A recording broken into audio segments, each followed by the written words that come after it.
2016ರಲ್ಲಿ Gilli cinema ಚಾನ್ಸ್ಗೋಸ್ಕರ ಊರು ಬಿಟ್ಟು ಬೆಂಗಳೂರಿಗೆ ಬರ್ತಾರೆ. ಬೆಂಗಳೂರು ಕನ್ನಡ ಸಿನಿಲೋಕದ ತವರಿದ್ದ ಹಾಗೆ.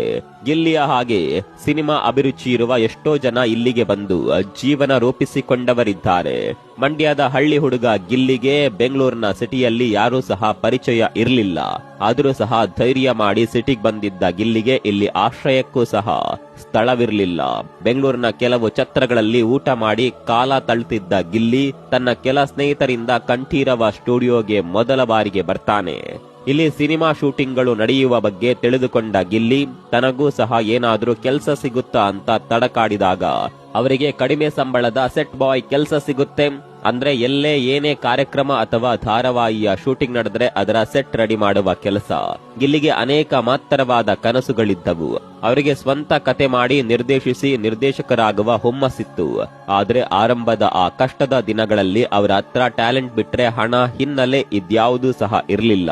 ಹಾಗೆಲ್ಲ ಮದುವೆ ನಡೆಯುವ ಛತ್ರಗಳಲ್ಲಿ ಊಟ ಮಾಡ್ತಾ ಅವರಿವರ ರೂಮುಗಳಲ್ಲಿ ಮಲಗಲು ಒಂದಿಷ್ಟು ಜಾಗ ಪಡೆದು ಅವರು ಕಾಲ ನೂಕಿದ್ದುಂಟು. ಈ ಸಮಯದಲ್ಲಿ ಏನ್ ಮಾಡೋದು, ಹೇಗೆ ಸೆಟಲ್ ಆಗೋದು ಅನ್ನುವ ಗೊತ್ತು ಗುರಿ ಅವರಿಗಿರಲಿಲ್ಲ. ಸ್ನೇಹಿತರ ರೂಮ್ಗಳಲ್ಲಿ ಕೇವಲ 1 ವಾರ 2 ವಾರ ಮಾತ್ರ ಇರಲು ಸಾಧ್ಯವಿತ್ತು.